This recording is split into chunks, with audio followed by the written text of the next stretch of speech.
Very good morning to everyone. सुबह की चाय के साथ 10 इंपॉर्टेंट करंट अफेयर सेशन में आपका स्वागत है। आज दिनांक है 24 मार्च 2021। तो चलिए आज के सभी इंपॉर्टेंट करंट अफेयर्स देख लेते हैं। पहला प्रश्न है, भारतीय संस्कृति मंत्रालय ने वर्ष 2020 के लिए गांधी शांति पुरस्कार किन्हें प्रदान किया है। तो पहले बात करते हैं गांधी शांति पुरस्कार के बारे में। इसे प्रत्येक वर्ष प्रदान किया जाता है संस्कृति मंत्रालय के द्वारा। 1995 में पहली बार संस्कृति मंत्रालय ने गांधी शांति पुरस्कार प्रदान करना शुरू किया था। 1995 में गांधी जी के जन्म की 125वीं जयंती थी। इसी उपलक्ष्य में संस्कृति मंत्रालय ने गांधी शांति अवार्ड देना शुरू किया था, याद रखेंगे। 2020 के लिए किसे प्रदान किया गया है गांधी शांति पुरस्कार? यह प्रदान किया गया है बांग्लादेश के मुक्ति आंदोलन के नेता बंगबंधु शेख मुजीबुर रहमान को, जिन्हें बांग्लादेश का संस्थापक या बांग्लादेश का पिता भी कहा जाता है। इस वर्ष इनके जन्म का शताब्दी वर्ष है। साथ में आप जानते हैं 1971 में मुक्ति आंदोलन हुआ था, बांग्लादेश स्वतंत्र हुआ था। तो इस वर्ष बांग्लादेश का भी 50 वर्ष हो चुके हैं आज़ादी के। इस उपलक्ष्य में दिया गया है बंगबंधु शेख मुजीबुर रहमान को 2020 के लिए गांधी शांति पुरस्कार। ठीक है, इसके साथ ही 2019 के लिए भी घोषणा की गई है गांधी शांति पुरस्कार की, जो किन्हें दिया गया है ओमान के सुल्तान काबूस बिन सैद अल सैद को। तो इनका नाम भी याद रखेंगे, और बंगबंधु शेख मुजीबुर रहमान को भी। ठीक है, इन्हें दिया गया है 2019 के लिए और इन्हें प्रदान किया गया है 2020 के लिए। ठीक है, इसके साथ ही आपको बता दें गांधी शांति पुरस्कार को इंदिरा गांधी शांति पुरस्कार से कंफ्यूज नहीं करेंगे। जो इंदिरा गांधी शांति पुरस्कार है वह प्रत्येक वर्ष दिया जाता है इंदिरा गांधी मेमोरियल ट्रस्ट द्वारा, और 2019 में प्रदान किया गया था इंदिरा गांधी शांति पुरस्कार सर डेविड एटनबरो को। ठीक है, तो दोनों पुरस्कार ये अलग अलग हैं, याद रखना है। अगला करंट अफेयर देखते हैं। 67वें नेशनल अवार्ड समारोह में किस अभिनेत्री को नेशनल अवार्ड से सम्मानित किया गया? तो सम्मानित किया गया है कंगना रनौत को, याद रखेंगे। ये 67वें नेशनल अवार्ड समारोह है।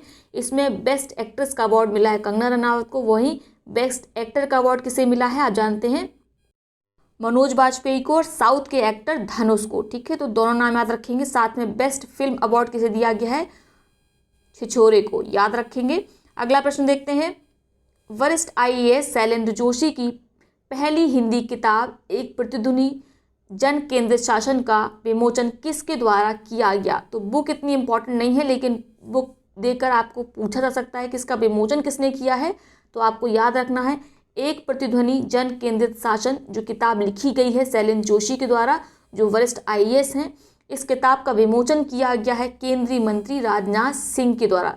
ठीक है, तो याद रखेंगे एक प्रतिध्वनि जन केंद्रित शासन। ठीक है, अगला मोस्ट इंपॉर्टेंट करंट अफेयर है।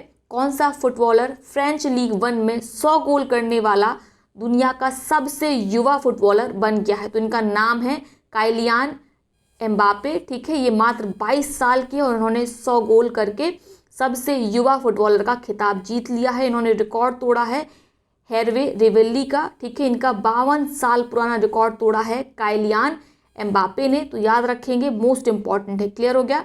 अगला प्रश्न देखते हैं। केंद्र सरकार ने देश भर में SARS-CoV-2 की जीनोमिक निगरानी के लिए किसकी स्थापना करने की घोषणा की है? आप लगातार न्यूज़पेपर पढ़ते होंगे तो अवगत होंगे कि जो कोरोना वायरस है वो लगातार अपने आप को म्यूटेट कर रहा है। उसमें जेनोमिक बदलाव आ रहे हैं, जिसके कारण जो वैक्सीन है, जैसे जो ऑक्सफोर्ड की एस्ट्राजेनेका है वो फेल हो गई। तो ऐसी बहुत सारी वैक्सीन जो विभिन्न देशों के द्वारा बनाई जा रही हैं वो कम असर कर रही हैं। तो इसी की स्टडी के लिए कि SARS-CoV-2 वायरस में किस तरह का परिवर्तन आ रहा है, इसकी जीनोमिक निगरानी के लिए कंसोर्टियम बनाया गया है, जिसमें देश की 10 बेहतरीन लैब्स शामिल हैं। ठीक है, तो इसकी स्थापना किसकी की गई है? जीनोमिक्स कंसोर्टियम को। मोस्ट इंपॉर्टेंट है, याद रखेंगे, INSACOG को। ठीक है, ये कंसोर्टियम क्या है? 10 देश की बेहतरीन जो लैब्स हैं जो जीनोम अनुक्रमण पर स्टडी करती हैं, उन्हीं का कंसोर्टियम बनाया गया है। याद रखेंगे, जीनोमिक्स कंसोर्टियम किसके लिए है? SARS-CoV-2 की जीनोमिक निगरानी के लिए। Most important. अगला प्रश्न है।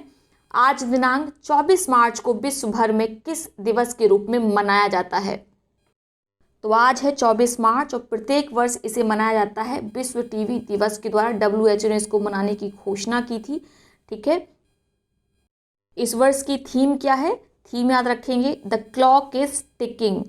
याद रखना है, विश्व टीबी दिवस प्रत्येक वर्ष 24 मार्च को मनाया जाता है। इस वर्ष की थीम है द क्लॉक इज टिकिंग। साथ में आप जानते हैं जो ट्यूबरक्लोसिस बीमारी है यह एक तरह की संक्रामक बीमारी है जिससे मरीज के फेफड़े प्रभावित होते हैं। यह बैक्टीरिया जनित बीमारी है और प्रत्येक वर्ष लगभग 1.5 मिलियन लोगों की मृत्यु हो जाती है विश्व भर में टीबी के कारण। ठीक है, याद रखेंगे। साथ में भारत ने टीबी मुक्त भारत का लक्ष्य रखा है 2025 तक। इसके साथ ही हमने आपको 1-2 दिन पहले बताया था कि जो हमारे डॉक्टर हर्षवर्धन हैं उन्हें अंतर्राष्ट्रीय संस्था स्टॉप टीबी बोर्ड का अध्यक्ष नियुक्त किया गया है 3 साल के लिए। तो यह भी याद रखेंगे, इंपॉर्टेंट है। साथ ही कल हमने आपको बताया था प्रत्येक वर्ष 23 मार्च को विश्व मौसम विज्ञान दिवस आयोजित किया जाता है, इसको मनाया जाता है। इसकी थीम क्या थी? The ocean our climate and weather. और जो WMO है, वर्ल्ड मेट्रोलॉजिकल ऑर्गेनाइजेशन है, उसकी स्थापना के दिन को ही सेलिब्रेट करने के लिए प्रत्येक वर्ष 23 मार्च को मनाया जाता है विश्व मौसम विज्ञान दिवस। ठीक है, 1950 में स्थापना हुई थी वर्ल्ड मेट्रोलॉजिकल ऑर्गेनाइजेशन की, विश्व मौसम विज्ञान संस्थान की। आगे बात करते हैं विश्व जल दिवस की। तो आप जानते हैं प्रत्येक वर्ष मनाया जाता है 22 मार्च को। इसको मनाने की घोषणा की गई थी UN जनरल असेंबली के द्वारा, संयुक्त राष्ट्र महासभा के द्वारा, और 1993 में यह पहली बार मनाया गया था। घोषणा 1992 में हुई थी। ठीक है, इस वर्ष की थीम क्या है? Valuing the water, most important है। साथ में आप जानते हैं 21 मार्च को होता है विश्व वानिकी दिवस, वर्ल्ड फॉरेस्ट डे। क्लियर हो गया? सारे दिन याद रखिएगा, इंपॉर्टेंट है। आगे देखते हैं जल शक्ति अभियान कैच द रेन के संदर्भ में निम्नलिखित कथनों पर विचार करते हुए सत्य कथनों का चयन करें। हालांकि हम कैच द रेन अभियान के बारे में काफ़ी दिन पहले पढ़ चुके हैं, लेकिन ये प्रश्न मुझे इंपॉर्टेंट लगा, इसीलिए आपके लिए इसको कोड किया गया है। पहला कथन है, इस अभियान की शुरुआत विश्व जल दिवस के अवसर पर प्रधानमंत्री नरेंद्र मोदी द्वारा वर्चुअल रूप से की गई। दूसरा कथन है, यह अभियान केवल ग्रामीण क्षेत्रों में शुरू किया गया। तो आपको बताना है कि दोनों में से कौन सा कथन सही है या दोनों कथन सही है। तो पहले बात करते हैं कैच द रेन अभियान की। तो इसे किसने शुरू किया है? जल शक्ति मंत्रालय ने। ठीक है, जल शक्ति अभियान है ये। और इसको किसने वर्चुअल रूप से लॉन्च किया है? तो ये लॉन्च किया गया है भारत के प्रधानमंत्री नरेंद्र मोदी के द्वारा। साथ में इसकी थीम याद रखेंगे, इसकी एक टैग लाइन है, catch the rain where it falls when it falls. ठीक है, बारिश को पकड़े जहां गिरती है और जहां भी गिरती है। Catch the rain when it fall और वेयर इट फॉल्स, इंपॉर्टेंट है। साथ में अब अगला जो स्टेटमेंट है, अभियान केवल ग्रामीण क्षेत्रों में शुरू किया गया। तो ये शहरी और ग्रामीण दोनों क्षेत्रों में शुरू किया है। इस हिसाब से केवल ए सही है आपका। तो याद रखेंगे ये जो अभियान है कैच द रेन अभियान, यह ग्रामीण और शहरी दोनों क्षेत्रों में समग्र रूप से शुरू किया गया है। 100 दिन का यह अभियान है। क्लियर हो गया? अब ये हो गया आज के सभी इंपॉर्टेंट करंट अफेयर्स। अब देख लेते हैं आज के उन प्रश्नों को जिनका जवाब आप कमेंट बॉक्स में देंगे। जिनका जवाब सबसे पहले सही सटीक आएगा उसके कमेंट को पिन किया जाएगा, साथ में उसका नाम अगले वीडियो में लिया जाएगा। तो इसके लिए आप क्या करिएगा, तीनों प्रश्नों का जवाब एक ही कमेंट में लिखिएगा ताकि आपके कमेंट को आसानी से पिन किया जा सके। पहला प्रश्न है, रक्षा मामलों की वेबसाइट मिलिट्री डायरेक्ट के अध्ययन के मुताबिक विश्व की सबसे ताकतवर सेना किस देश की है? किसको शीर्ष स्थान मिला है विश्व की ताकतवर सेना के रूप में? आपके विकल्प हैं भारत, चीन, रूस या अमेरिका। दूसरा प्रश्न है जिसका जवाब आप देंगे, किस प्रख्यात ओडिसी नृत्यांगना का 86 वर्ष की उम्र में निधन हो गया? आपके विकल्प हैं लक्ष्मी प्रिया महापात्र, सागर सरहदी, प्रिया तनुजा या इनमें से कोई नहीं। अंतिम प्रश्न है, भारत के किस राज्य में रेटले हाइड्रो इलेक्ट्रिक पावर कॉर्पोरेशन स्थापित किया जाएगा? आपके विकल्प हैं असम, उत्तराखंड, हिमाचल प्रदेश या जम्मू और कश्मीर में। तो ये हो गए आज के तीनों प्रश्न जिनका जवाब आपको कमेंट बॉक्स में देना है। अब देखते हैं उन पिछले प्रश्नों को जिनका जवाब सबसे पहले सही और सटीक दिया था श्वेता सोलंकी जी ने। उनके कमेंट को पिन कर दिया गया है।